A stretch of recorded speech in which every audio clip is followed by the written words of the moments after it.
Certains hommes ne cherchent pas la lumière, ils laissent les projecteurs aux orateurs, aux stratèges, aux tribuns. Eux préfèrent les fondations, les sols instables à consolider, les plans à dérouler loin du bruit. Awa Donmelo est de ceux-là, un bâtisseur au sens propre, ingénieur des ouvrages visibles mais aussi un artisan des convictions souterraines. Au tournant des années 2000, il fut la main technique du pouvoir, barrages, routes, autoroutes. À travers ces infrastructures, il croyait construire une nation, mais l'histoire en Côte d'Ivoire aime les virages brusques. En 2011, le fracas de la guerre l'éloigne de la terre natale, commence alors une autre forme d'ouvrage, celui de l'exil. Pendant 10 ans, il circule, conseille, observe. Addis Abeba, Malabo, Bamako, ces pas dessinent une autre géographie politique au-delà des frontières ivoiriennes. Et quand il revient, c'est sans fanfare, pas de déclaration tapageuse, pas de revanche, juste le silence d'un homme qui sait ce que coûte la fidélité. Dans cet épisode, il sera question d'engagement et de solitude, de la verticalité des ponts et des lignes des fractures, d'un homme que le tumulte n'a pas transformé en spectateur, mais en témoin, peut-être même en passeur. Bienvenue dans l'appart politique.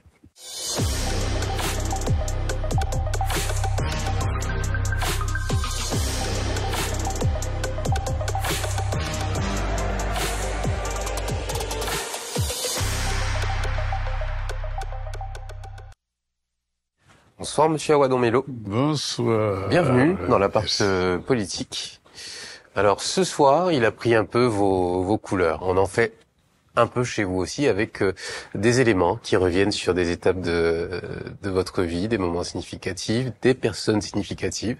Et le premier exercice de l'appart politique, eh bien, c'est de vous inviter à en commenter 3. Mais ce n'est pas un chiffre définitif. Je sais que parfois les souvenirs remontent et qu'on a envie de parler un peu plus. Et c'est tout à fait pour ça qu'on est là ce soir. Alors, par quoi on commence ? Quand on voit toutes ces photos, on ne sait pas par où commencer, mais on va commencer par celle-là qui présente ma maman. Le commencement ? Oui, c'est par là que tout a commencé. Il faut dire que ma maman, le rôle fondamental qu'elle a joué dans ma vie, c'est qu'elle m'a plongé dans la tradition. Dans la tradition parce que elle était attachée vraiment à sa tradition. Et évidemment, elle nous entourait beaucoup d'attention. Et je crois que c'est ça le sens profond que de cette photo-là et le rôle fondamental qu'elle a joué. Elle m'a permis d'apprendre la langue locale alors que le vieux, il était tourné vers la modernité. Vous savez, à notre temps, on nous interdisait de parler nos langues locales parce qu'il fallait parler le français. Elle tenait à la langue locale, donc elle nous obligeait aussi à parler la langue locale, alors que le vieux, il nous obligeait à parler le français. Donc ça m'a permis au moins de connaître profondément la culture africaine, notamment la culture baoulé, parce qu'elle est de Bouaké, et puis c'est à Dimokro que mon père et ma mère se sont rencontrés. C'est elle qui a choisi votre nom. Il y a une espèce de musicalité quand même quand on le prononce. Awa Donmelo, ça interpelle. Oui, le nom a été choisi par le père. Okay. Voilà, parce que le père, lui, d'abord c'était un agent commercial, donc il travaillait avec un Portugais qui s'appelait Don Francisco de Melo, mais en abrégeant on l'appelait Donmelo. Okay. Et donc on parlait du magasin Donmelo, comme il était le gérant, c'est son petit côté tourné vers la modernité. Voilà, c'est ça exactement. Il a fini par adopter ce nom-là, et quand Don Francisco de Melo est parti, il lui a laissé un héritage entre guillemets, En tout cas, il lui a laissé le magasin. Le nom et la boutique. Et le nom et la boutique, et donc lui aussi, il a préféré perpétuer ça et transmettre à ses enfants.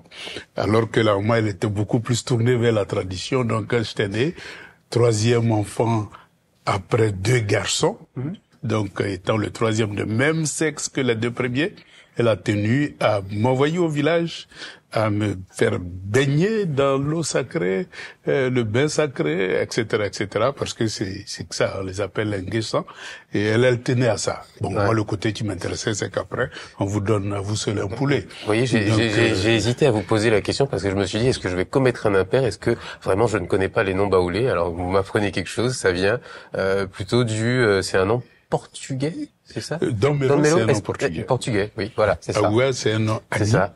Mais elle m'a jamais appelé ni par Dom Mélodie Parawa. C'est le nom d'immersion qui était Nguessan.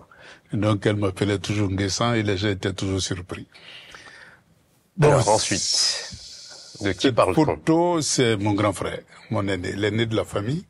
Bon, il faut dire qu'il a été, pour nous, quand on est sorti, parce que l'école primaire, vous faites avec vos parents, du CP1 jusqu'au CM2, vous faites avec vos parents. Mais moi, j'ai eu la chance de me retrouver à Dimokro, au lycée moderne de Dimokro, et lui aussi, il était au lycée moderne de Dimokro. Ah. Donc, ça a été vraiment une grande chance, et il a été, donc, mon tuteur et mon coach en matière de formation. C'est lui qui m'a dit, parce que moi j'étais très amoureux des mathématiques, et donc je ne faisais que les mathématiques. Il m'a dit, écoutez mon petit, si tu es très fort en mathématiques, que tu connais rien en littérature, eh bien tu ne seras écouté nulle part. Et donc il faut diversifier tes connaissances, et il m'a donné le goût de la littérature, le goût des langues, le goût de l'histoire, le goût de la géographie, etc., etc. Ça m'a permis d'avoir une ouverture. Bien, fou là. Troisième, je prends cette photo. Oui, cette photo. Qui nous emmène à Paris. En quelle année? À Paris. J'étais arrivé à Paris dans les années 82. Et en 83, j'ai rencontré Laurent Gbagbo. Et j'étais le président du groupe ivoirien pour la science et la technique. Donc, je regroupais tous les Ivoiriens qui était dans le domaine de la science et de la technique. Et donc là, on était à une soutenance de thèse des membres du groupe. Et certains membres, évidemment, avaient adopté, avaient discuté beaucoup avec le président Laurent Gbagbo. Et c'est comme ça que le mouvement d'initiative pour les droits démocratiques qu'il a initié est né. Eh bien, j'étais membre, celui qui soutenait sa thèse était membre, et donc on était à la thèse de ce camarade-là. Un mur bien chargé d'histoire. Ben oui, et ça c'était en 83. Alors j'ai cru comprendre que vous auriez du mal à vous limiter à 3 photos. Est-ce qu'on s'en laisse commenter une autre? Oui, parce que là, vraiment, c'est un peu difficile. C'est un peu difficile. Bon, là, on peut... Allez, on peut revenir de façon très rapide sur tout le reste. On peut passer par là. Là, c'est le transfert de la capitale à Yamoussoukro. Laurent Gbagbo Laurent Gbagbo est là, l'architecte Pierre Fakouri, et j'étais là. Eh bien, c'était pour planifier et réaliser les premiers bâtiments du transfert de la capitale à Yamoussoukro. Donc là, on était sur le chantier du palais présidentiel. Voilà. Et donc, de là, bon, qu'est-ce qu'on peut... Ben voilà, le président Alpha Condé, qui a joué un rôle décisif quand j'étais parti en exil. Après Côte d'Ivoire. Oui, après Côte d'Ivoire, lorsque on a été renversé. Ça c'est le dernier moment du régime, de notre régime. Bien. Voilà, c'est le dernier moment de notre régime où on était dehors pendant que les bombes, évidemment, tombaient sur nous. Ben là, on était dehors en train de réfléchir sur les perspectives. Et après, évidemment, on a été renversé. Et je me suis retrouvé en exil et le président Alpha Condé m'a fait appel. Ça a été pour moi un coup de chance parce que j'étais au service de la Chine en ce temps-là. Après le sommet Chine-Afrique en Afrique du Sud, j'avais été coopté par un groupe chinois et donc je me promenais de pays en pays et je suis arrivé en Guinée. Il dit, vous ne bougez plus. Restez, au lieu de travailler pour la Chine, travaillez pour moi. Alors c'est quelque chose que je fais rarement, mais vous me donnez envie de le faire, je le fais pas du tout d'ailleurs, mais déjà là, on a 3 grands moments, donc la perte du pouvoir, un homme qui a compté pour vous aujourd'hui, qui a connu la situation qu'il a connue, et puis ce fameux transfert de la capitale à Yamoussoukro, qui n'est pas encore achevé. Trois grands regrets sur ce mur. Lequel vous marque le plus, tout de suite? Ben, j'avoue que l'élément qui m'a beaucoup marqué, c'est celui-là, parce que on voyait toute une ambition pour la Côte d'Ivoire qui était en train de s'achever. Et donc, vous savez, après la période 2002-2010, on avait pris du temps pour étudier tous les projets parce que le pays était coupé en deux. Ouais. on était en difficulté financière et donc on avait concentré tous nos efforts à la préparation de la sortie des crises. Et donc on a étudié tous les projets, planifié le développement de la Côte d'Ivoire et bien tout cet espoir-là. Et évidemment on a réussi aussi à désendetter la Côte d'Ivoire. Donc la Côte d'Ivoire avait la possibilité d'emprunter encore, donc on était très ambitieux. Et ces ambitions sont tombées un matin du 11 avril 2011. Cette route-là s'est arrêtée, une autre a commencé. Je vous propose qu'on s'installe confortablement dans le canapé pour savoir ce que la vie vous a réservé ensuite. Merci. Alors, est-ce que vous êtes bien installé? Très bien installé. Vous êtes prêt à faire un petit voyage sur la route du souvenir, de la mémoire? Ce serait vraiment un bon voyage. Alors, retournons à Bongouanou. Votre lieu de naissance. Lieu de naissance, c'est Bongouanou, un pays ami. Et donc Bongouanou, dans la commune de Bongouanou, il y a un village qu'on appelle Akakro, où mon père était chef. Et donc il vivait à Akakro, mais il travaillait à Bongouanou, surtout qu'il était commerçant. Donc il avait toutes ses activités professionnelles à Bongouanou, mais les soirs, il retournait au village. Qu'est-ce que vous gardez comme souvenir de cet endroit? Est-ce qu'il y a des sons, des images, des odeurs qui vous reviennent quand vous pensez surtout au village. Ah oui, il y a beaucoup de souvenirs, hein. Vous savez, la vie au village, surtout pendant les vacances. Et le père avait une plantation de cacao qui était un peu éloignée du village. Et donc, les vacances, il nous prenait, nous tous. Et puis, lui-même, il arrêtait de travailler à Bongouanou et il nous envoyait au campement. J'avoue que ça a été le souvenir le plus marquant, le plus merveilleux, parce que on était vraiment en liberté dans la nature et on aimait beaucoup le goût sucré des fèves de cacao. Et donc, c'est des moments importants. Et surtout que pendant cette période-là aussi, on plantait du cacao avec le vieux et ses manœuvres. Donc, ça nous a permis d'avoir le goût vraiment de l'agriculture et de la terre. Et surtout connaître aussi le cacao. C'est ce que j'allais vous demander. Vous avez grandi entre terre et savoir plus tard, entre les travaux manuels et les cahiers. Qu'est-ce que ces activités justement de la terre vous ont appris que vous n'avez jamais appris à l'université? Justement, lorsque on est vraiment proche de la terre, il n'y a rien de plus magnifique que de planter une graine, d'enfouir une graine dans le sol, et puis chaque jour de venir voir, de venir arroser, et puis de voir que ça pousse, que vous voyez grandir ça sous vos yeux. J'avoue que c'est super, et surtout les matins. Et il faut aller. On avait un grand frère qui aimait beaucoup chasser les oiseaux. Et donc le matin, on allait à la chasse des oiseaux, on ramenait des oiseaux. Et souvent sur la route, on prenait de la banane. Et donc on arrivait le soir, on faisait de la banane braisée. Et puis on grillait les oiseaux et ça nous permettait de passer vraiment des nuits passionnantes, souvent avec des histoires, des contes et des histoires pertinentes. Vous avez eu une belle enfance? Ah oui, ça, je peux dire que cette vie au village et au campement, ça a été pour moi une période magnifique. Magnifique. Alors, qu'est-ce que le jeune Awa Domelo à l'époque nourrissait déjà comme rêve pour le futur, pour l'avenir? Vous savez, très tôt, je voulais devenir savant. C'était un rêve.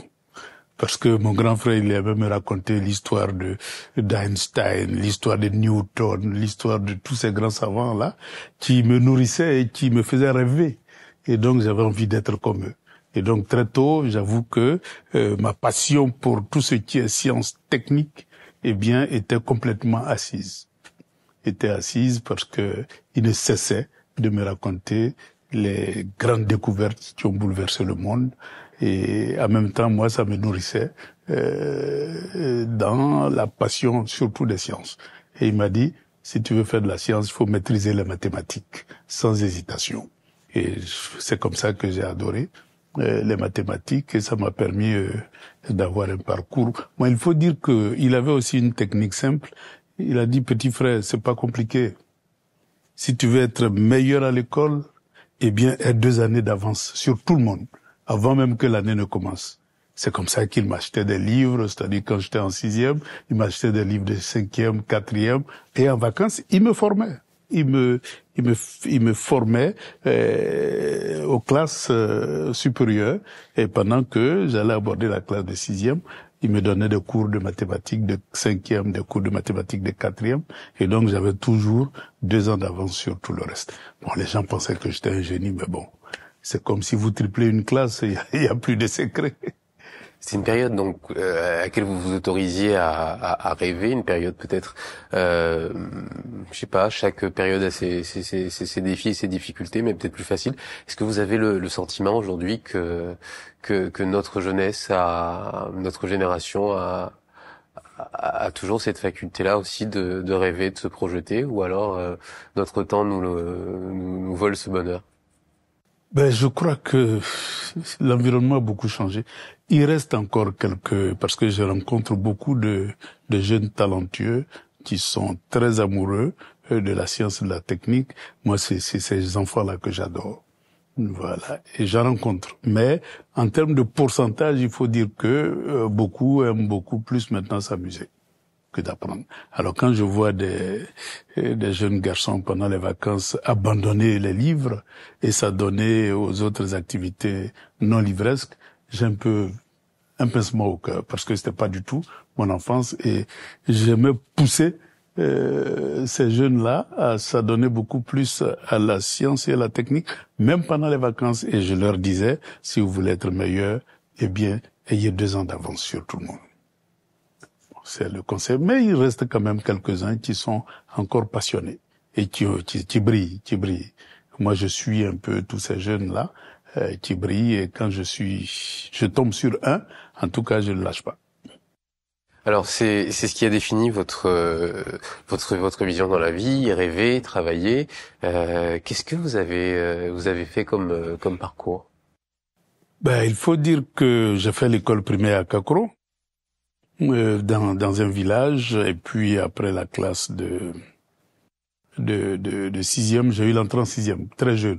Mon père même ne voulait même pas que je passe l'entrée en 6e parce que comme il n'y avait pas de 6e à Kakro, ce petit là, si je le laisse, il sait même pas se débrouiller dans la vie. Si je le laisse aller en ville, donc il est parti voir le directeur pour dire, bon, écoutez, il est trop jeune, est-ce qu'il ne peut pas doubler la classe de CM2?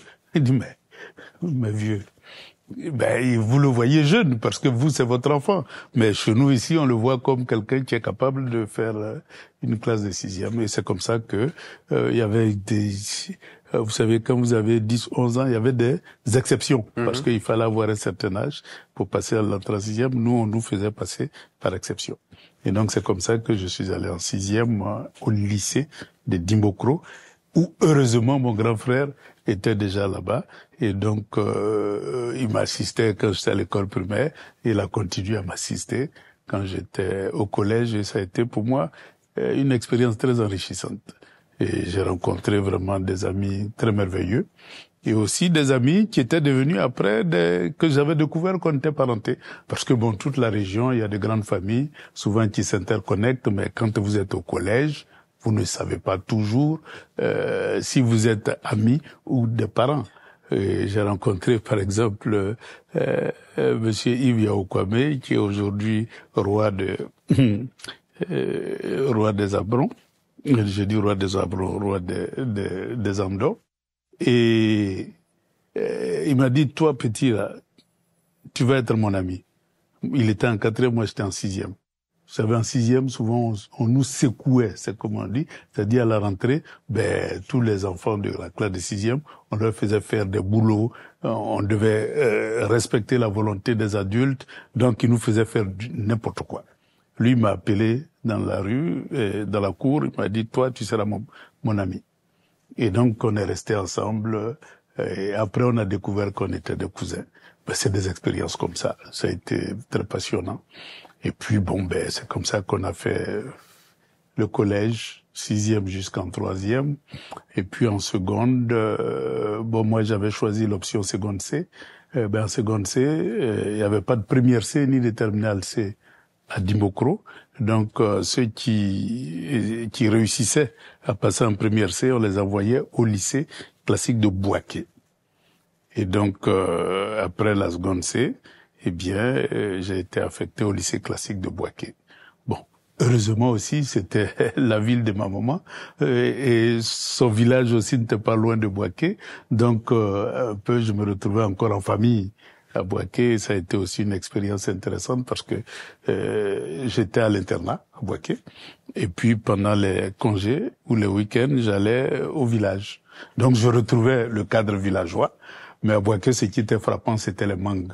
Voilà. Il y avait beaucoup de mangues. Et ça me plaisait. Le fruit. Et votre choix, donc, du coup, pour l'université? L'université, bon, il faut dire que après la terminale C, au lycée classique de Bouaké, eh bien, on a été affecté à l'INPHB. En ce moment, ça se trouvait à Abidjan. Voilà. Et donc, en maths sup, maths spé, bon, moi, j'avais pris, malgré le fait que j'ai pris toute l'année à préparer un bac C, mais les vacances, je me suis dit, maths sup, maths spé, ça doit être encore plus costaud. Et donc, je me suis mis à bosser pendant les vacances, maths sup, maths spé, tous les cours de mathématiques, de physique, de chimie. Et donc, pour moi, ça a été beaucoup plus facilité. Il faut le dire, donc j'ai fait maths sup, maths spé.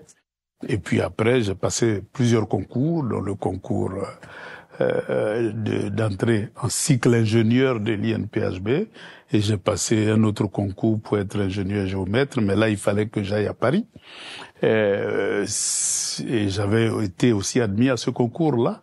J'ai passé d'autres concours aviation civile, mais aviation civile après je n'ai plus voulu parce que arrivé à Paris il fallait nager. J'avais une peur bleue de l'eau. J'avais une peur bleue de l'eau. Donc, j'ai été admis à ce concours-là, mais j'ai pas voulu partir. À l'école des sciences géographiques aussi, j'ai pas voulu partir. Et donc, après, j'ai dit, bon, je vais rester en Côte d'Ivoire et j'ai choisi l'INPHB, en cycle d'ingénieur. Et justement, vous en sortez de l'INPHB et vous devenez l'un des cerveaux techniques de la Côte d'Ivoire, l'homme des grands travaux. Est-ce qu'on on est aux affaires d'un pays? Est-ce qu'on gouverne un pays comme on construit des ponts? Ouf, c'est différent. Vous savez, bon, moi d'abord j'ai eu la chance, comme je vous ai dit, toutes les matières difficiles, je les apprenais en vacances. Et pendant l'année scolaire, j'avais cette liberté-là de me cultiver. Et comme mon grand frère m'a dit, parce que j'étais très passionné de mathématiques, il m'a dit, écoutez, tes histoires de mathématiques, c'est bien beau, mais dans quelle langue tu vas exprimer ton savoir? Si ce n'est qu'en français uniquement, tu es perdu, mon petit frère. Et il faut apprendre les autres langues, l'anglais, l'espagnol. Donc, ça m'a permis de développer cette culture. Il dit, mais attention, l'histoire, tout ce qu'on enseigne à l'école, l'histoire géo, etc., c'est aussi important que les mathématiques. Donc, mon petit, il faut t'y mettre. Donc, ça m'a donné une capacité d'apprentissage et d'ouverture d'esprit. Et j'étais tombé sur un prof, une dame qui était très merveilleuse. C'était mon prof d'histoire géo et qui racontait l'histoire autrement. Au même temps qu'on nous disait que les Samori Touré étaient des sanguinaires, sauvages, elle nous a donné un cours vraiment brillantissime sur Samori Touré. Tout le monde était émerveillé de savoir que le continent africain n'avait pas que des sanguinaires. Il y avait des défenseurs du continent, et c'est comme ça que elle m'a entraîné, parce que on s'est rendu plus tard qu'elle était, c'était une Française, mais de gauche. Elle était très engagée politiquement, et elle aimait beaucoup ceux qui transcendaient, qui étudiaient sa matière. Et donc c'est comme ça que j'ai été entraîné dans les livres de politique. Alors justement, à cette époque, déjà un intérêt pour la chose, voilà. Surtout pour la culture politique. Parce que j'étais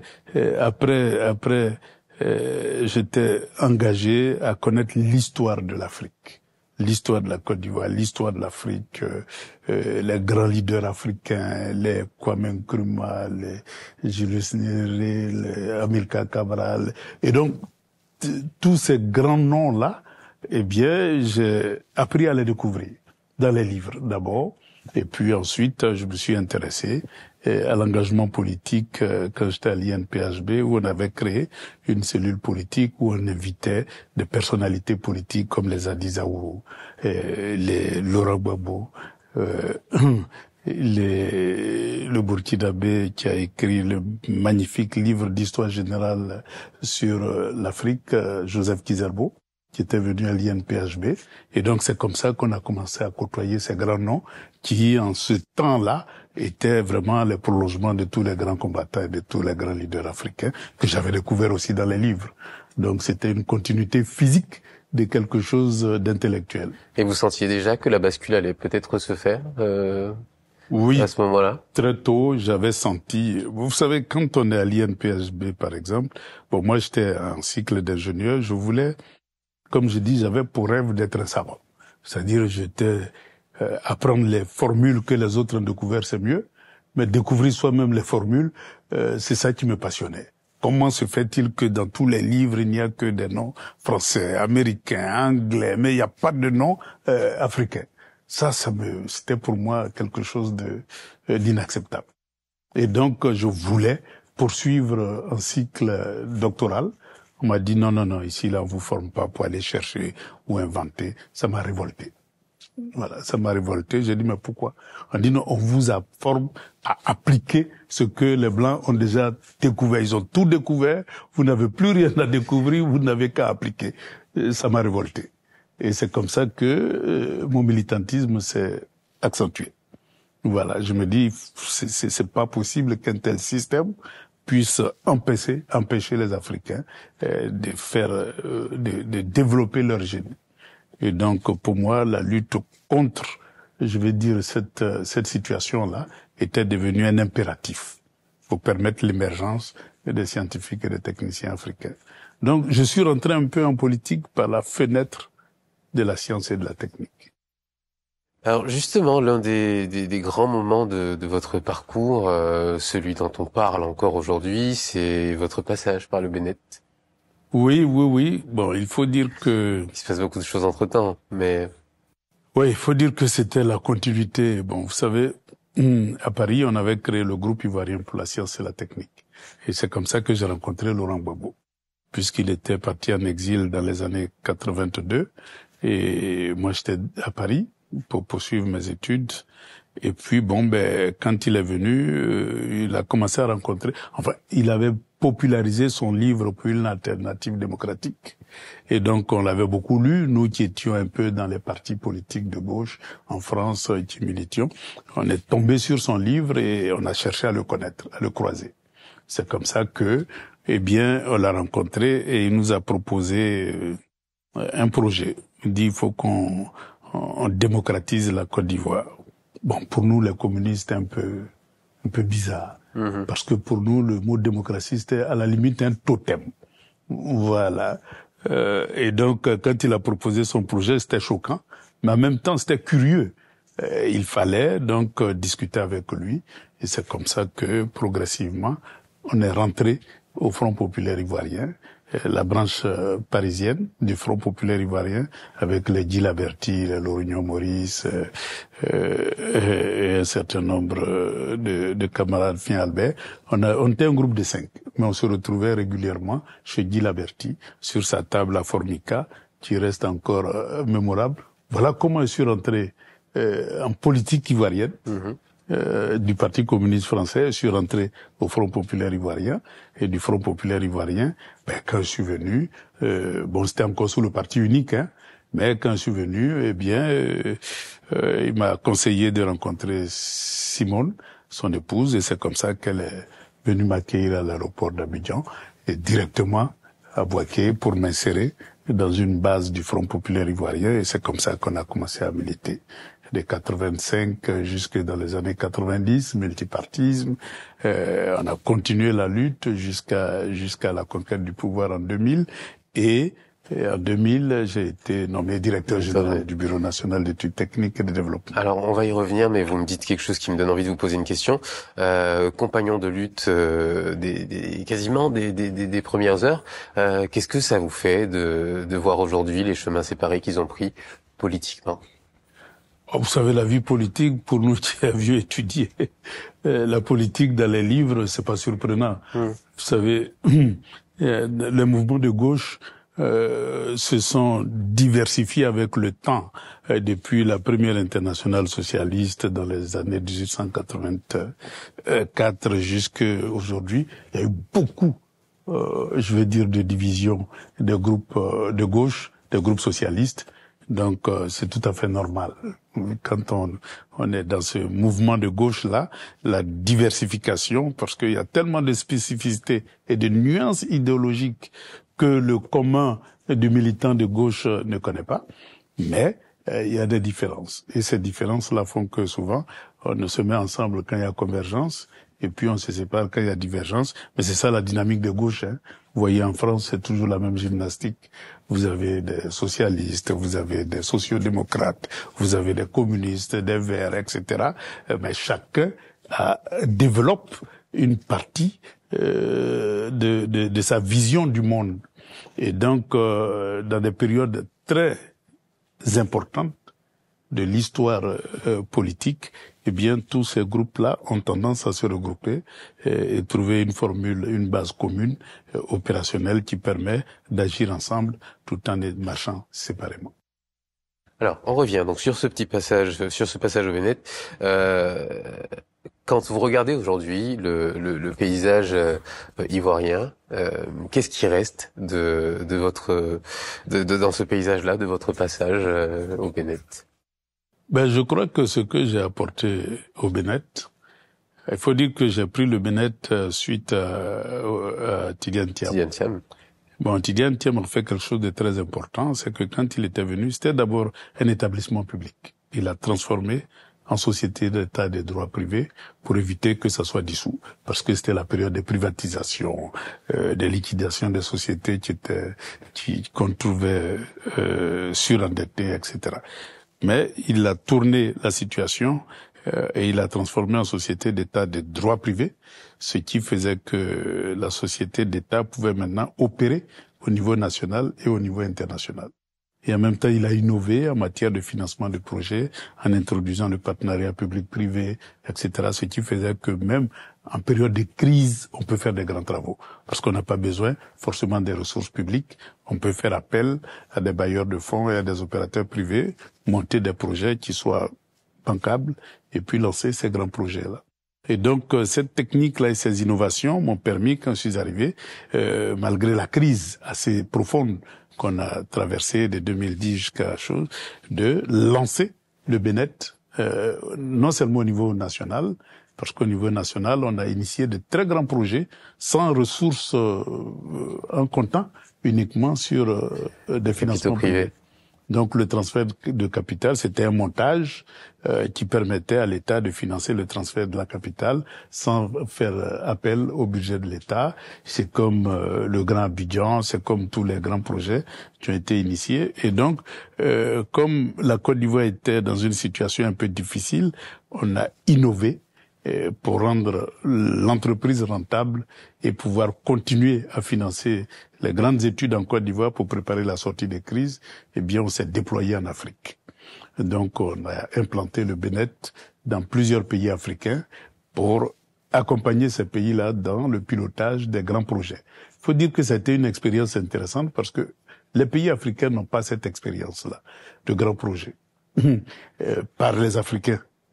Mais la Côte d'Ivoire a eu la chance d'avoir le Bénin et donc d'avoir une expertise assez diversifiée pour maîtriser les grands projets. Et donc c'est ce qu'on a apporté aux autres pays africains, Guinée équatoriale, Sénégal, Dakar, enfin pratiquement tous les pays. Et ça, quand vous regardez dans le miroir aujourd'hui, il y a une espèce de fierté? Ah oui, ça, c'était c'est ça qui m'a permis de survivre en exil, hein.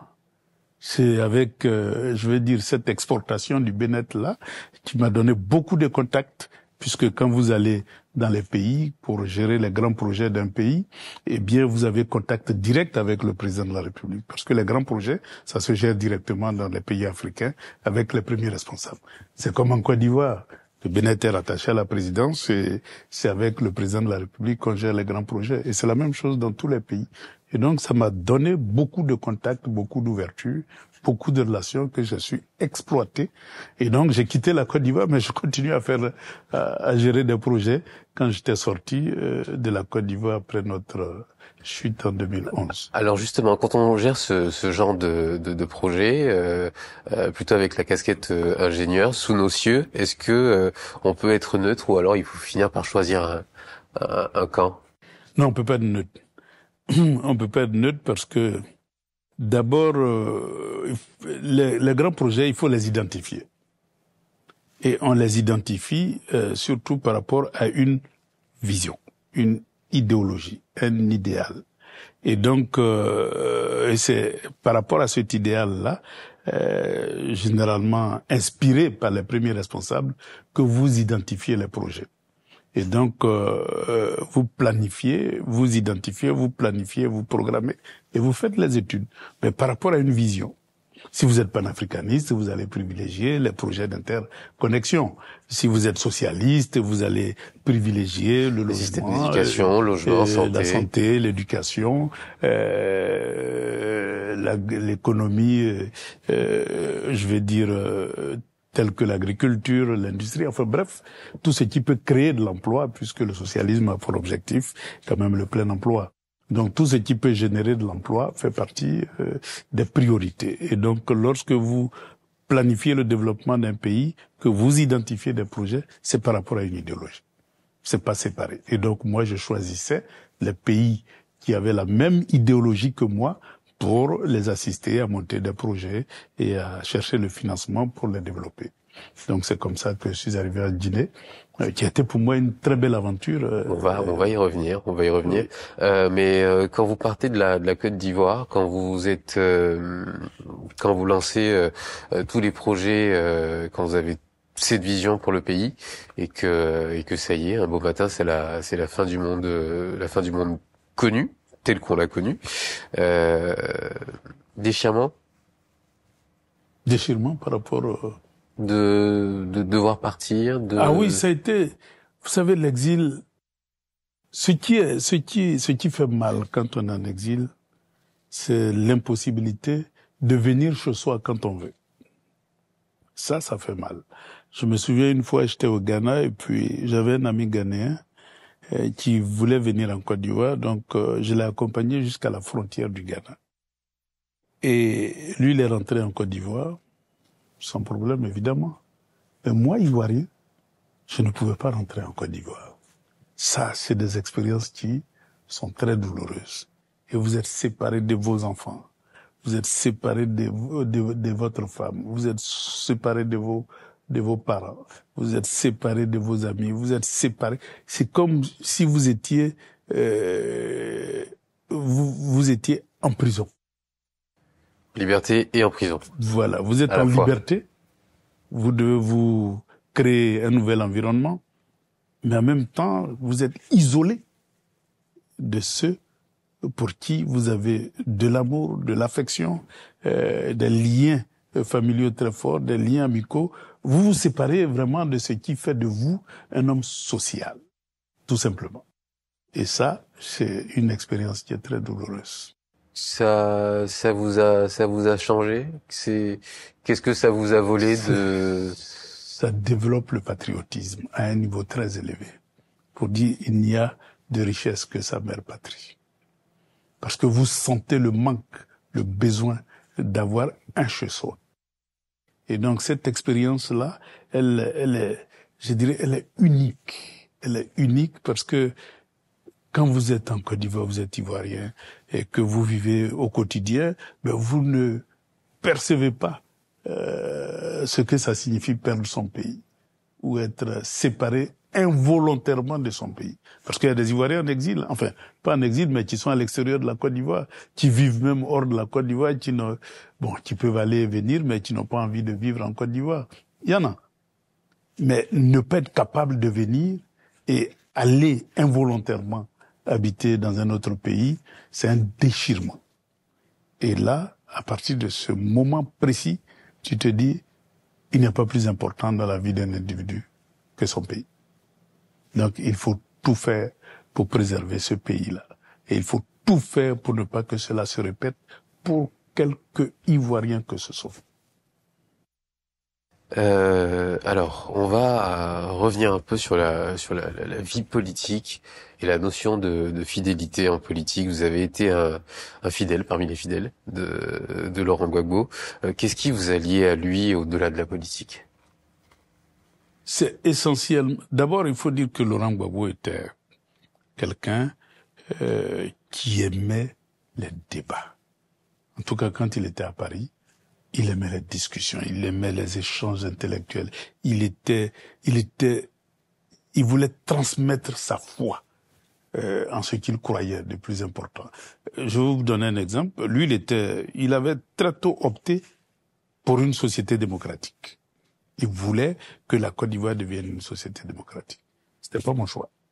Moi, je voulais que la Côte d'Ivoire soit un État communiste. Voilà. Où ce qui compte, c'est vraiment la dictature du prolétariat telle que on la formulait ou on la prenait dans les livres. Il a dit non, c'est pas un choix. Bon, évidemment, pour nous, c'était curieux parce que pour nous, la démocratie, c'était un totem. Donc, vous voyez le choc et les discussions. Et il était très patient, pédagogue. Et ça m'a beaucoup plu. Et donc, de discussion en discussion, il réussit à transmettre sa conviction. Ça, c'est quelque chose d'assez exceptionnel parce que il était pratiquement le seul à y croire. Hein. Oui. À cette époque, il était le seul à y croire. Aucun homme de gauche ne croyait à cette vision d'une société démocratique. On était tous pour l'inverse. Il a façonné et il a su créer, je veux dire, un lien particulier avec chacun de nous. Et il prenait son temps. Souvent, on discutait de 18h jusqu'à 6h du matin. Vous comprenez? Et il est là. Il vous a changé dans vos convictions parce qu'au final, vous avez fini par occuper... Il m'a transmis la foi démocratique. Vous avez joué le rôle de contre-pouvoir, même au sein du FPI. Oui. Il m'a transmis la foi démocratique et il m'a fait comprendre que un État communiste n'était pas approprié pour des pays comme le nôtre. Il faut un système, un pays de système.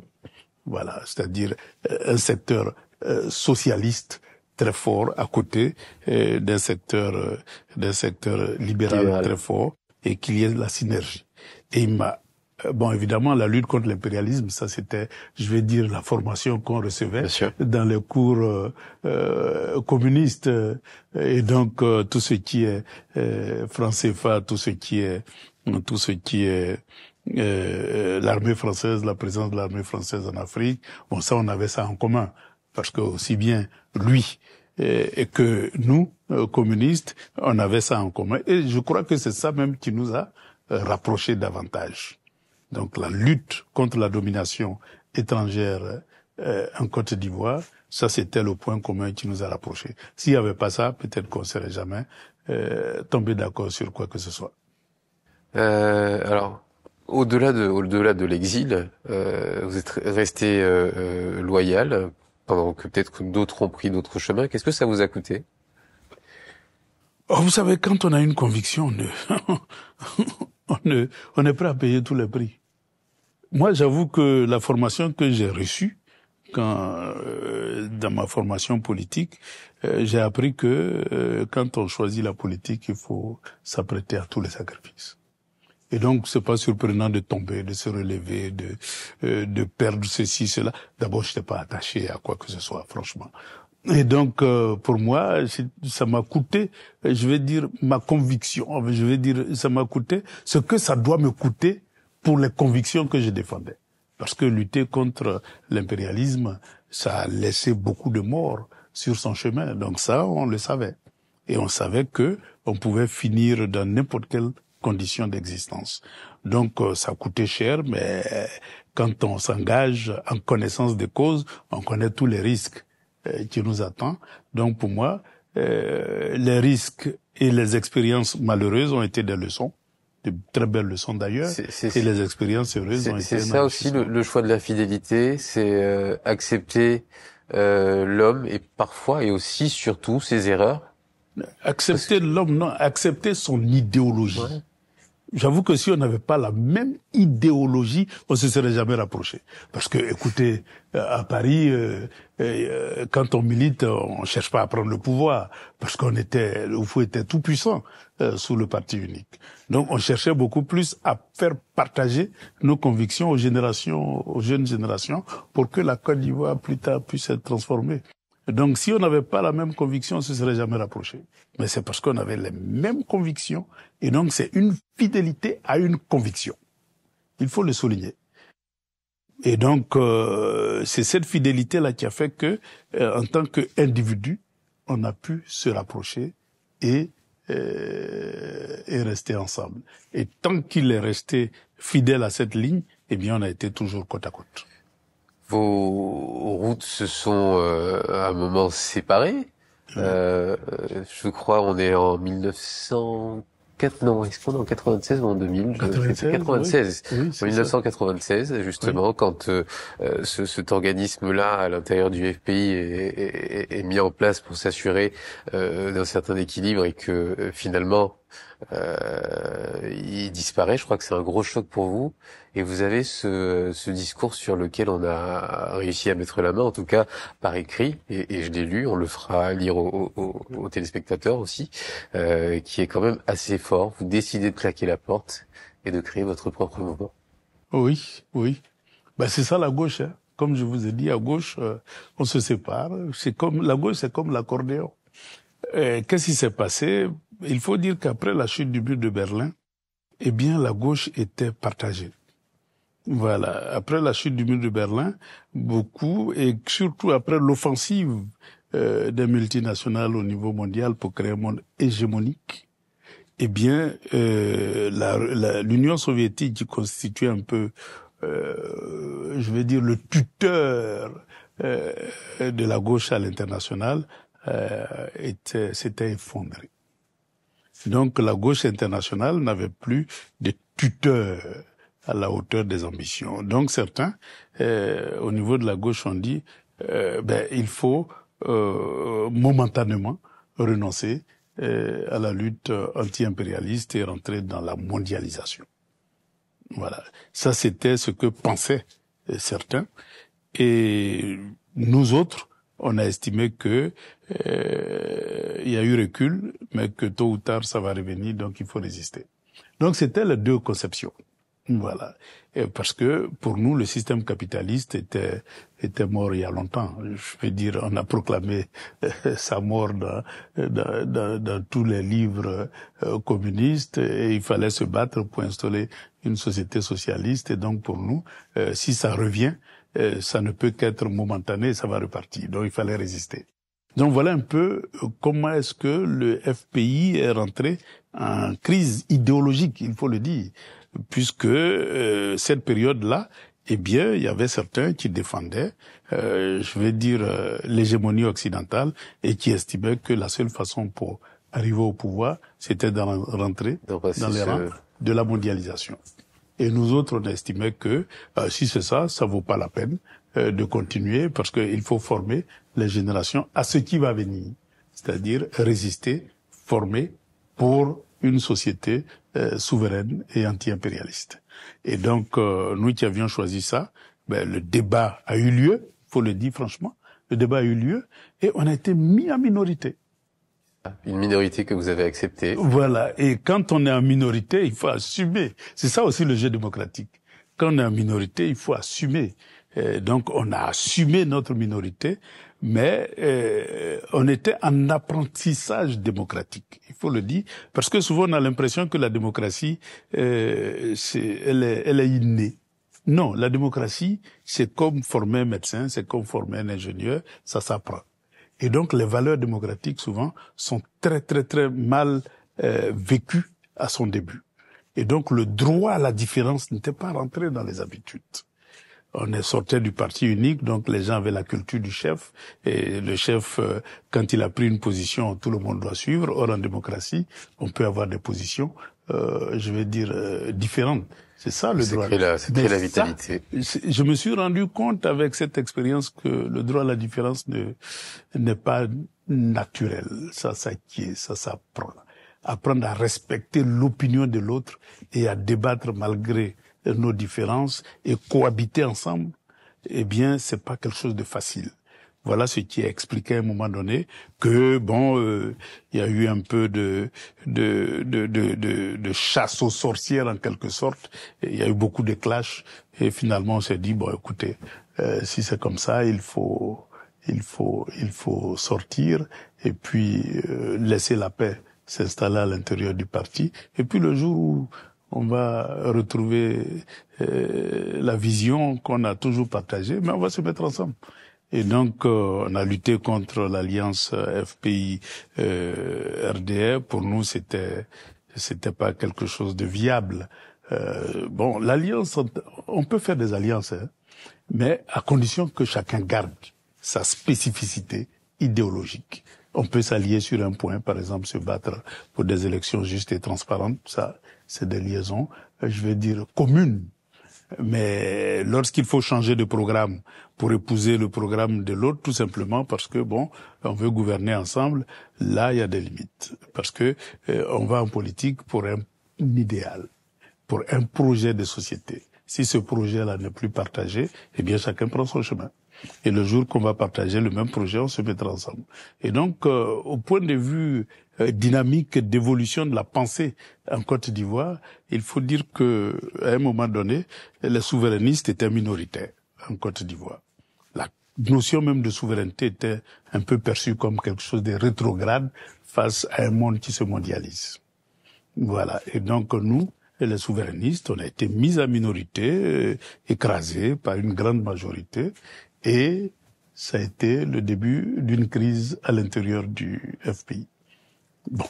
Et puis, en 99, une année avant les élections, l'alliance FPI-RDR avait été rompue. Et donc, on cherchait à revoir notre programme pour être en phase avec nous-mêmes. Et puis, on s'est remis ensemble, tout naturellement. Alors justement, on remonte dans cette capsule pour avancer dans le temps. Vous remettez ensemble. Il arrive aux affaires. S'ensuit la situation que tout le monde connaît. 2011, la chute, l'exil. C'est quoi le moment exact où vous comprenez que vous n'allez peut-être pas revoir la Côte d'Ivoire de sitôt? J'avoue que ça a été lorsque la France a décidé de rentrer en guerre contre la Côte d'Ivoire. En ce moment précis, quand on a un peu de la dialectique matérialiste dans son cerveau, on comprend que les rapports de force ne sont plus à notre faveur. Et sont complètement inversés. Et que dans tous les cas, si on va dans le sens de l'affrontement, on n'a pas la capacité de renverser la situation à notre faveur. Tant que ça restait des rebelles, évidemment, on avait les moyens de les vaincre, mais si la France se met du côté des rebelles, on n'avait plus de chance. Les rapports de force étaient déséquilibrés. Évidemment, certains rêvaient de l'Afrique du Sud qui allait venir à notre secours. Nous qui étions aux affaires, on savait qu'on n'avait pas on n'avait pas créé dans la mesure où on avait accepté, si vous voulez, le contexte de la mondialisation. On n'avait pas remis en cause les accords de défense, on n'avait pas remis en cause les accords monétaires. Et donc, on savait que si la France qui a en charge, qui a un monopole sur la sécurité en Côte d'Ivoire et la défense, si la France se met du côté des rebelles, ça n'est fini pour nous. Donc, à ce moment précis-là, quand la France a décidé de rentrer en jeu, c'était un peu difficile d'espérer quoi que ce soit. Est-ce que vous êtes profondément marqué par les fins brutales de régime, celle du président Laurent Gbagbo, et ensuite de la terre d'accueil que vous trouvez auprès de Alpha Condé? Ben, vous savez... Est-ce que vous avez une espèce de syndrome post-traumatique des fins brutales de régime? Vous savez, quand on se lance en politique, c'est des hypothèses possibles. Voilà, c'est des hypothèses possibles. Donc, quand ça arrive, le tout, c'est de savoir quelle doit être l'attitude et le comportement à avoir quand de telles situations arrivent. On sait que lorsque ça arrive comme ça, il n'y a que l'exil. Bon, évidemment, ça s'apprend dans les livres, mais on ne vit pas ça dans les livres. Mais quand vous vous retrouvez en situation d'exilé, parce que la crise, les rapports de force ne sont plus à votre faveur, évidemment, celui qui prend le pouvoir, il cherche à pacifier le pays et donc on met hors d'état de nuire tous ceux qui s'opposent d'une manière ouverte au nouveau régime. Et donc on s'attend toujours à une période d'exil. Soit vous collaborez, soit vous vous exilez.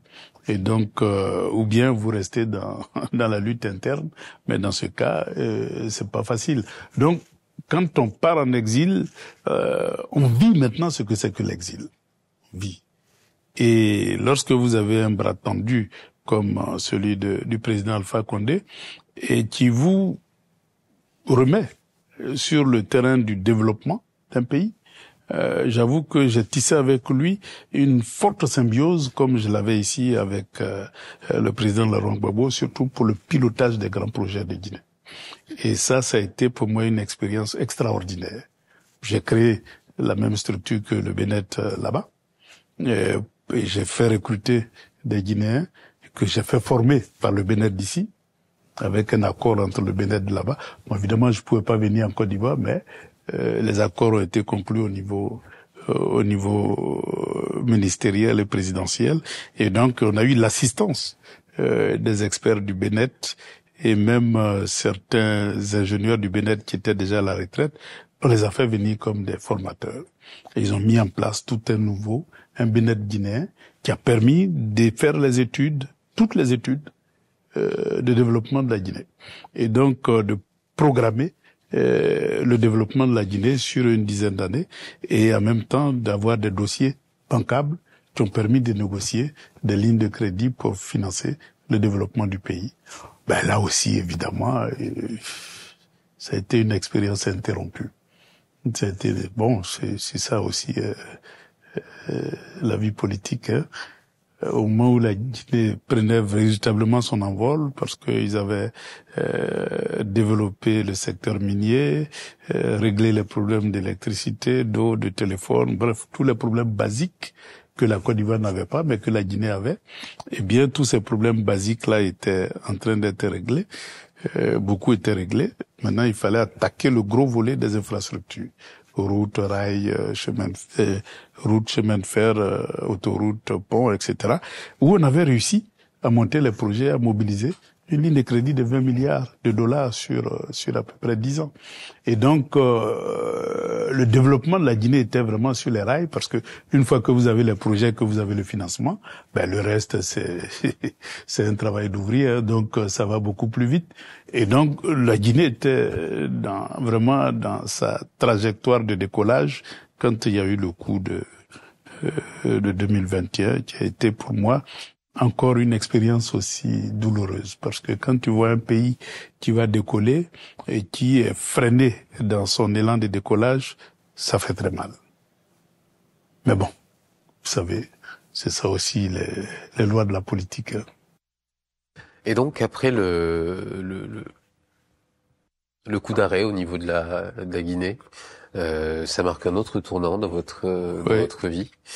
Vous cherchez quoi faire, et puis après votre réseau vous permet de rejoindre la task force des BRICS, pardon. Oui, il faut dire que ça a été ce qu'on peut appeler un coup de hasard, puisque le coup d'État a eu lieu un dimanche. Le samedi, parce que tous les week-ends on travaillait, hein, avec Alpha, il n'y a pas de jour de repos. C'est un monsieur qui travaillait vraiment d'une manière incroyable. Je dirais 21 sur 24. week-end comme... Et donc, le samedi, il m'a appelé, et chaque matin, c'est le même refrain, il appelle, viens, on va travailler. Et donc, il m'a appelé, donc on était en train de travailler sur un certain nombre de projets qui devaient valider. Et puis, bon, il y a un coup de téléphone qui arrive, il prend le téléphone, au bout de fil, c'est Moscou. Et on lui demande d'envoyer l'expert qui travaille sur la coopération, les projets de coopération entre la Russie et la Guinée. Il dit, justement, il est devant moi. Donc, qu'est-ce que vous attendez de lui? Non, on a une réunion. C'était le samedi. On a une réunion le mardi et on souhaite qu'il soit à cette réunion-là parce que on va procéder à la validation de toutes les options qui ont été choisies. Il dit, écoute, est-ce que tu es prêt à partir? Je dis, président, votre désir est énorme. Si vous voulez que je parte, moi, je pars tout de suite. Il m'a dit, bon, dans ce cas, tu vas partir maintenant. Et donc, il appelle l'agence de voyage qui met à ma disposition un billet d'avion. Donc, le même samedi nuit, je prends l'avion pour Moscou. Et puis, j'arrive à Moscou le dimanche, à 14h. Et c'est là que ceux qui m'accueillaient, il y avait un représentant de la présidence, un représentant du patronat et puis un représentant qui avait en charge le projet, ils me tendent l'image d'Alpha Condé. Il dit, votre président était déchu. Je dis, comment ça? Mais hier on était ensemble, c'est pas possible ça.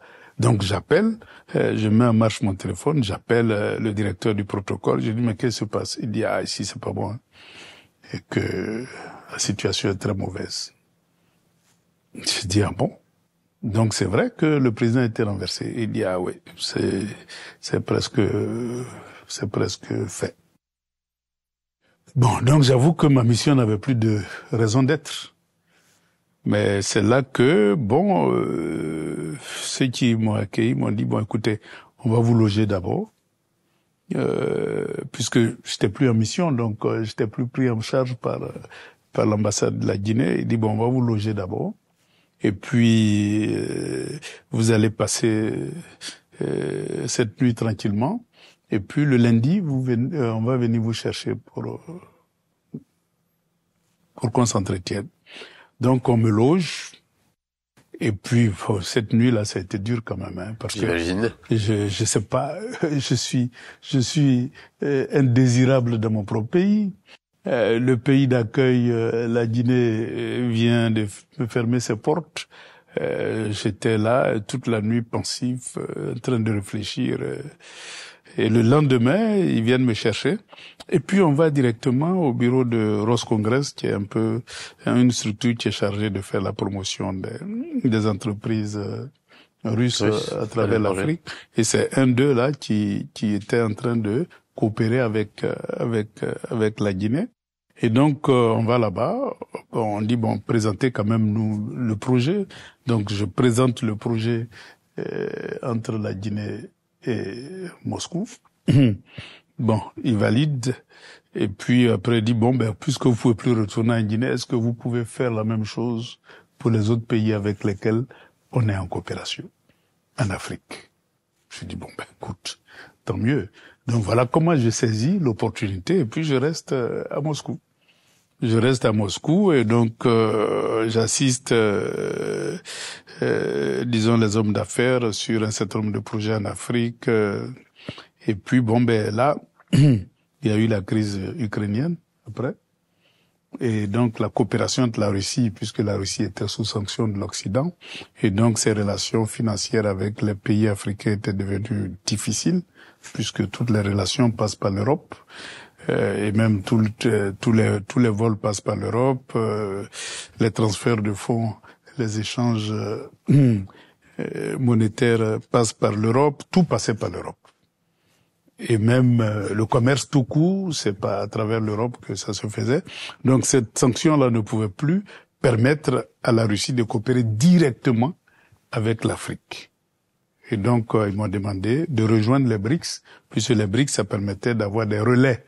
C'est-à-dire qu'au lieu d'une relation directe entre la Russie et l'Afrique. Maintenant, on pouvait passer par l'Inde, on pouvait passer par la Chine, on pouvait passer par le Brésil, enfin, avoir des pays relais pour coopérer avec l'Afrique. Donc, on m'a demandé de rejoindre les BRICS et c'est comme ça que j'ai été nommé représentant des BRICS pour l'Afrique de l'Ouest et l'Afrique centrale. Et puis, bon, une année après, ils m'ont nommé vice-président de l'Alliance internationale des BRICS. Donc, voilà un peu comment je me suis retrouvé au cœur de la stratégie russe de coopération avec le continent africain. Donc, on a assisté à tous les forums, on a rédigé des documents pour leur faire comprendre les besoins réels du continent africain, parce que il faut qu'ils comprennent ce dont on aspire. C'est pour ça que j'ai dit on ne peut pas faire des projections en termes de grands projets sans avoir une idéologie. Et donc, pour moi, la vision que je devais partager, c'est que l'Afrique devait passer d'un monde de production de matières premières à un monde de production de produits finis. Et donc, toute la stratégie doit permettre de créer les conditions d'industrialisation du continent africain pour fabriquer sur place ce qu'on exporte brut, mais aussi ce qu'on importe. Et donc, cette stratégie de développement-là, c'est ce qui a été adopté un peu par la Russie d'abord, puisque les BRICS, l'Alliance internationale des BRICS est beaucoup plus proche de la Russie. Et donc, stratégie qui a été adoptée, mais les conditions d'industrialisation, c'est quoi? C'est les infrastructures. Parce que vous pouvez pas industrialiser s'il n'y a pas de chemin de fer, s'il n'y a pas d'autoroute, s'il n'y a pas de route, s'il n'y a pas d'énergie, surtout d'énergie, et de la télécommunication, surtout avec l'intelligence artificielle, le haut débit, etc. Bref, c'est tous ces projets-là sur lesquels nous travaillons pour développer une coopération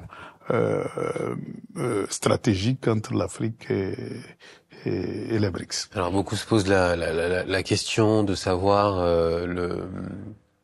les bons fondements de ces partenariats aujourd'hui avec la Russie, l'idéologie, qui a raison ou non dans la crise Ukraine-Russie. Mais ce qui nous intéresse ce soir, c'est pas ça, c'est vous.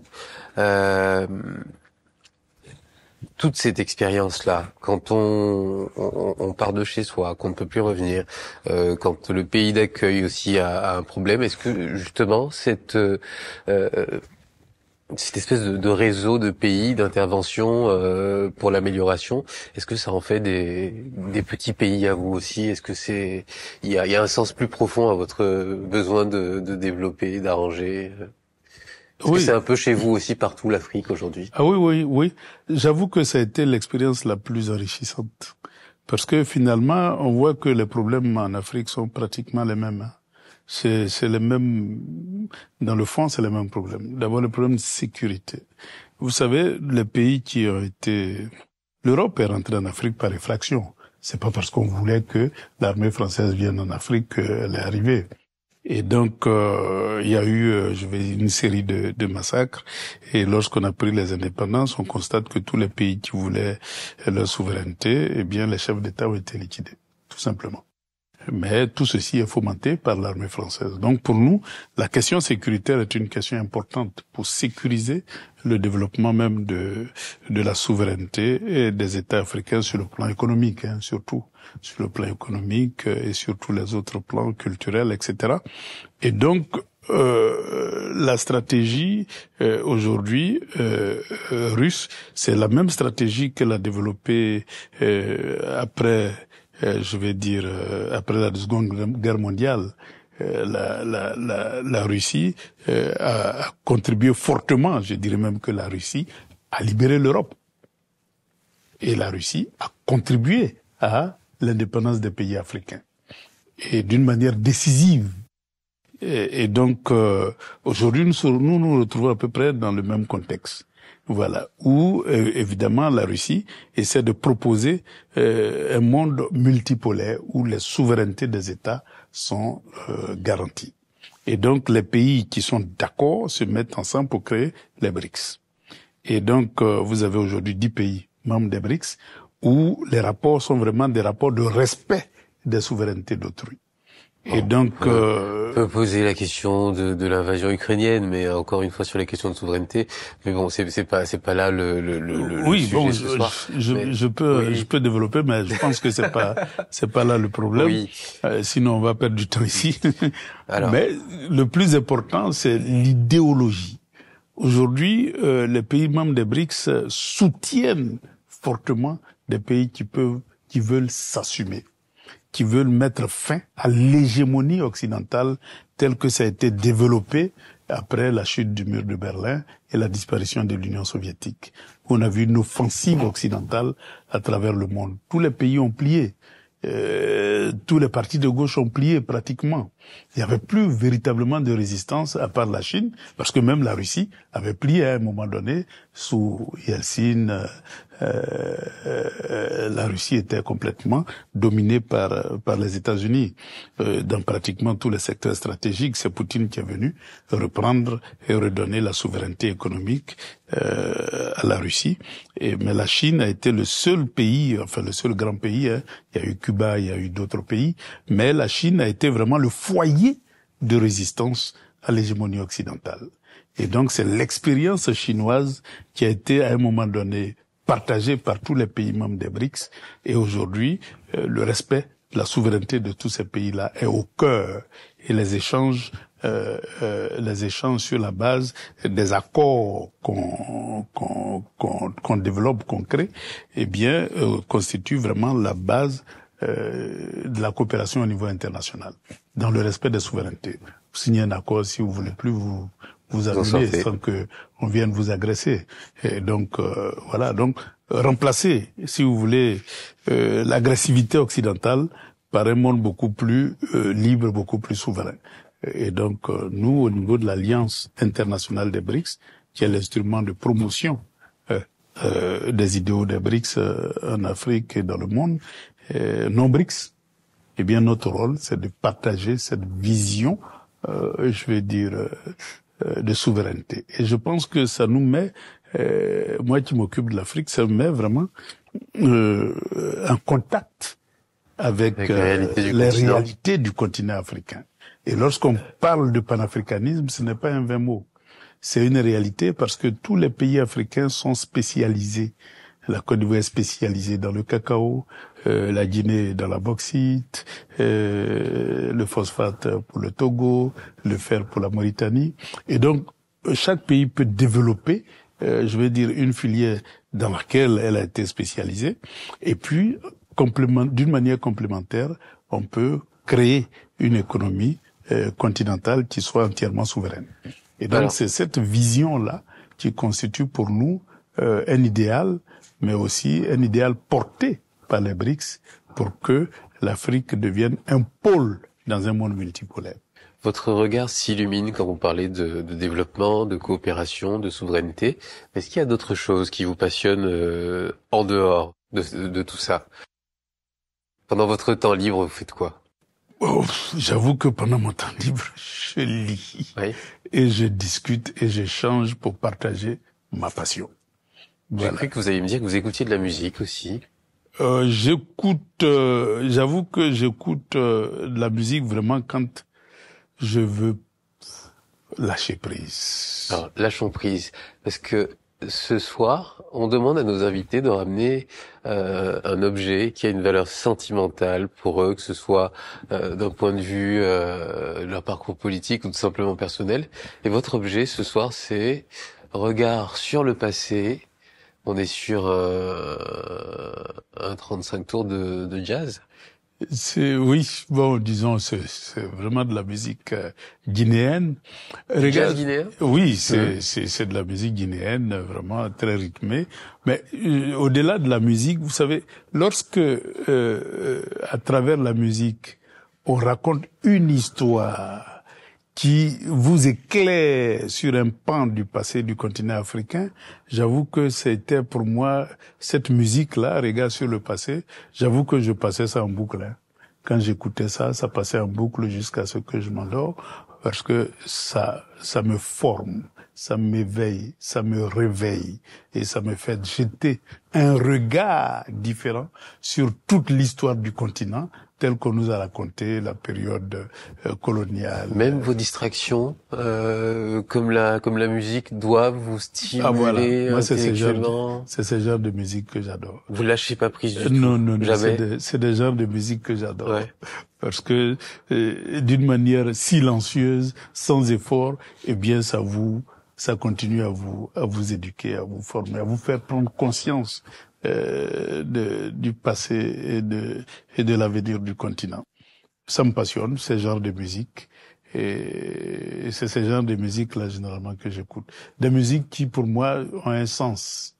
Voilà, c'est pour moi la musique. Bon, évidemment, souvent il y a des sons qui sont, comme je dis souvent, lorsque j'entends les musiques comme la musique des chanteurs engagés, surtout des chanteurs engagés. Bon, en Côte d'Ivoire, vous avez les Gadji Sely, Alpha Blondy, Tiken Jah Fakoly, Tiken Jah, qui ont des engagements, bon, souvent que je n'approuve pas, mais c'est leur engagement. Il faut respecter ça, c'est le droit à la différence. Et donc, mais j'aime les écouter quand même, parce que il faut aussi comprendre les motivations des uns et des autres dans leur engagement. Et donc, ces genres de musique-là, moi, ça me passionne. Et si vous voulez, après regard sur le passé, la musique qui m'a vraiment beaucoup passionné. Comment vous le découvrez, Mais j'avoue que c'est pour moi, ça me fait revivre beaucoup de choses, beaucoup de souvenirs, parce que j'écoutais ça en boucle. Comment vous êtes tombé dessus? Comment vous avez connu? D'abord par un prof. Je vous parlais d'une dame là qui nous enseignait l'histoire et qui un jour est venue en classe et qui a mis cette musique. Et j'ai compris que c'était pas un prof comme les autres, parce que sa manière d'enseigner l'histoire tranchait avec tout ce qu'on nous a enseigné jusque-là. Et donc, j'ai adopté cette musique-là et j'en ai fait, je vais dire, ma musique des temps libres. Alors souvent, ceux qui me rendaient visite étaient ennuyés parce que ça passait en boucle. Oui, mais il faut quand même arrêter ça un peu. J'ai dit, mais enfin, si ça ne vous passionne pas. Rentrez chez vous? Oui, je suis chez moi, donc. Alors, ça c'était donc pour votre objet souvenir. Toutes les choses ont une fin, notamment l'exil.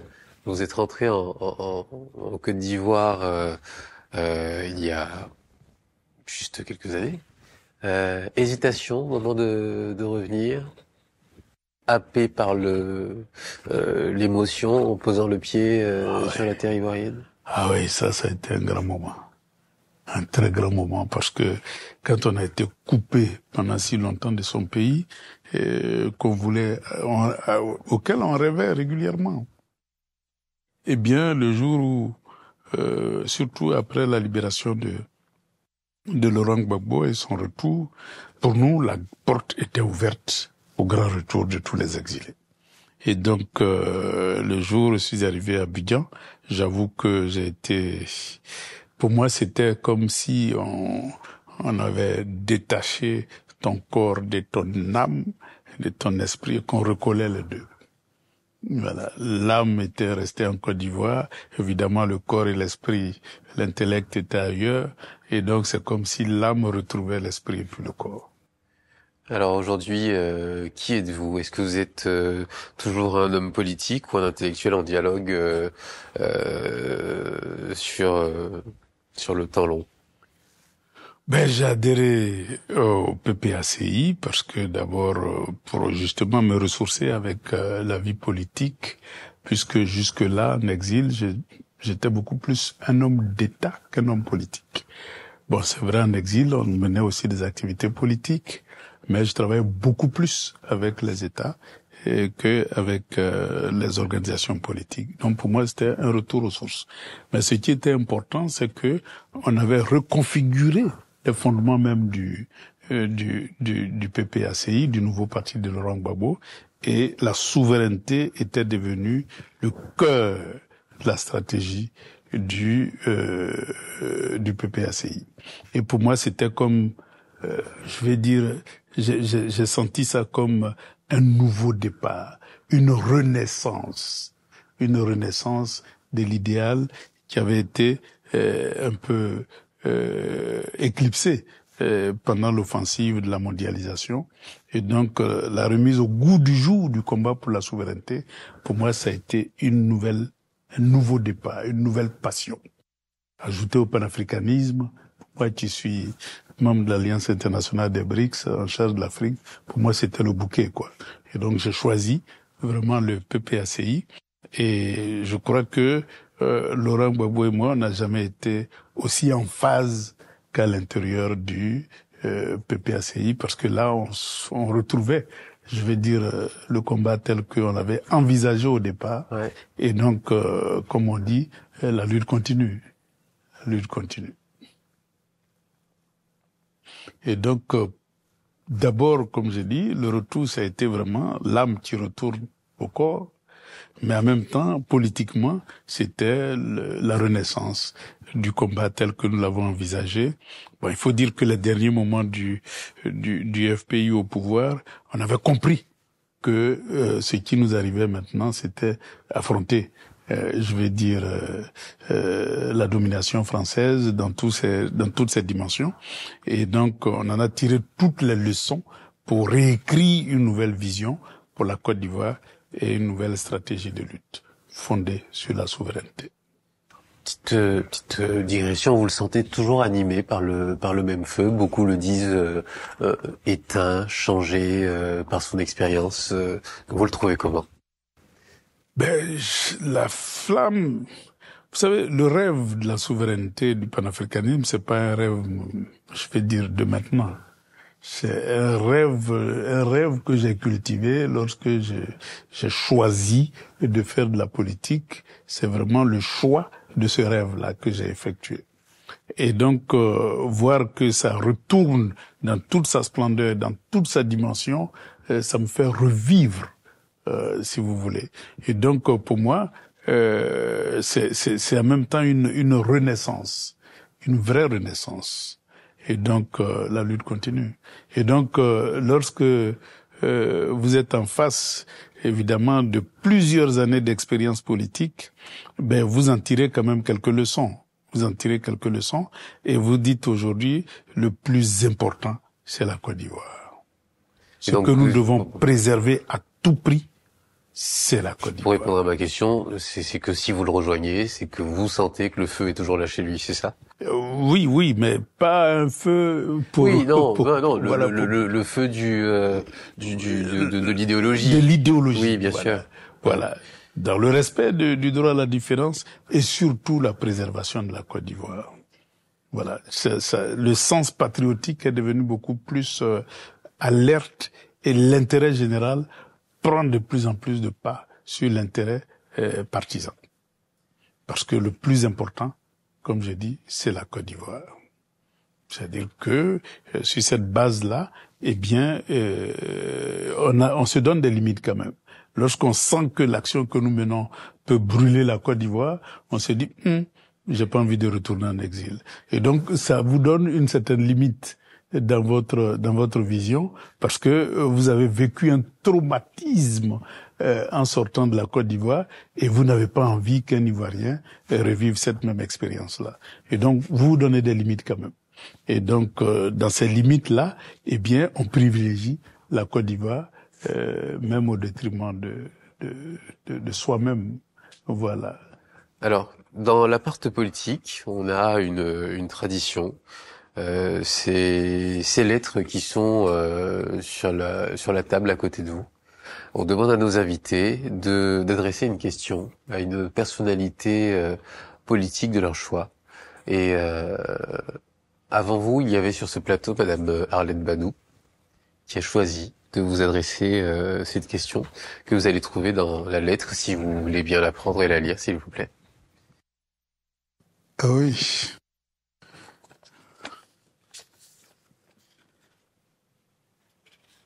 Qu'est-ce qu'elle nous dit? Bon, soit dit en passant, c'est ma cousine. Quel serait-il plus grand, quel serait le plus grand héritage politique que vous souhaitez transmettre aux générations futures de notre belle nation? Ça, c'est une très belle question. Le premier héritage, c'est la démocratie. Vous savez, souvent, c'est facile de le dire, mais c'est difficile de le mettre en œuvre. Vous voyez, on est sorti du parti unique, on est rentré dans le multipartisme.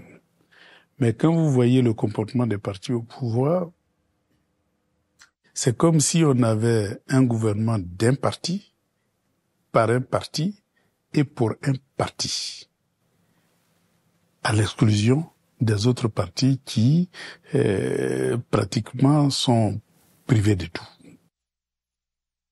Or, si nous voulons construire une Côte d'Ivoire où tous les Ivoiriens sont égaux devant l'administration, il faut avoir un État au-dessus des partis politiques qui s'adresse beaucoup plus à tous les talents, quel que soit leur bord politique. Si nous réussissons à faire ce passage-là, eh bien, on aura un État qui n'appartient plus à un parti politique au pouvoir, mais un État qui appartient à tous les citoyens qui ont du talent à mettre au service de leur nation. Si on réussit cette phase importante, on aura accompli beaucoup pour la Côte d'Ivoire. Ça permettra de créer la cohésion. Et donc ça, c'est ce que vous avez envie de laisser. Est-ce que vous auriez une question que vous voudriez poser, vous, à une personnalité de la classe politique? Parce qu'on a prévu, comme pour elle, une petite enveloppe. Oui, mais permettez-moi de oui parler du deuxième élément important. Ah oui, pardon, je vous ai coupé. C'est la souveraineté. Vous savez, dans n'importe quel pays, vous avez des électeurs qui ont le pouvoir politique de désigner les dirigeants du pays. Mais dans les pays dominés comme les nôtres, ils ont le pouvoir politique, mais économiquement parlant, ils n'ont pratiquement aucun pouvoir. C'est comme quand vous prenez toute la production ivoirienne. Quelle est la part des électeurs ivoiriens dans ce PIB-là? Vous comprendrez que la Côte d'Ivoire n'est pas un pays qui est économiquement souverain. C'est-à-dire l'économie n'appartient pas en majorité à ceux qui détiennent le pouvoir politique. Ça, c'est des économies dominées. Et donc, le deuxième héritage, c'est d'arriver à cette souveraineté économique-là, qui permet de développer, ces citoyens qui ont le pouvoir politique, d'élire les hommes politiques, pour qu'ils soient maîtres de leur économie et qu'ils puissent aller progressivement vers le plein emploi et développer des talents au niveau entrepreneurial. Donc voilà un peu. C'est quasiment la même vision que Simone Gbagbo quand elle est passée ici. C'est exactement ce qu'elle a dit. Il est temps de s'attaquer à la souveraineté économique. Voilà. Alors. Et c'est le plus grand défi. Alors. Voilà. Est-ce que vous auriez une question, vous, à poser à une personnalité de la classe politique? Qui ce serait? Et puis, bien sûr, voilà, on vous laisse la rédiger.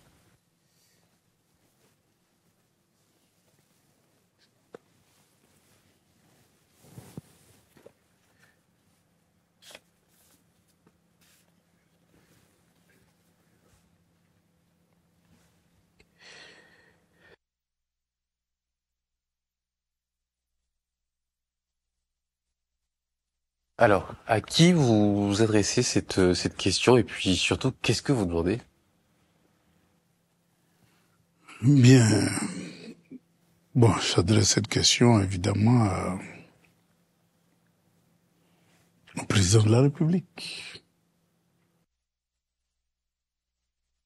Et qu'est-ce que le docteur Awa Dombello demande au président de la République? À quelle Afrique il rêve? À quelle Afrique il rêve? Ok, très bien. Je crois que ça fera le deuxième courrier, après celui que Monsieur Jean-Louis Billon, le troisième, je pense. Troisième, Monsieur Assalé Timoko, Monsieur Jean-Louis Billon et vous-même avez choisi d'adresser des courriers au président de la République. On espère qu'on le recevra sur ce plateau-là. Sinon, si la saison se termine, on ira nous-mêmes en personne les poser à la présidence en espérant que vous ayez un jour vos réponses. Merci en tout cas d'avoir perpétué cette tradition de la part politique. Et puis, malheureusement, toutes les bonnes choses ont une fin. Nous arrivons au terme de cette interview. J'espère que vous avez passé un bon moment. C'est pas un exercice qui est évident quand on est emmené à commenter l'actualité en permanence. Oui, je dirais c'est d'autant plus passionnant que c'est comme si vous rentrez vous-même dans votre CV et que vous faites revivre certains passages, peut-être que vous n'avez pas accordé d'importance, mais les questions permettent de donner une valeur à ces séquences de votre propre histoire. Et je crois que c'est un exercice qui permet de se regarder soi-même dans le miroir et de faire une analyse rétrospective de ses actions pour mieux se projeter. Alors je suis content qu'on ait pu aider. On a une dernière tradition avant de se dire au revoir. On immortalise par une petite photo, un petit selfie, le passage de nos invités ici. Hop.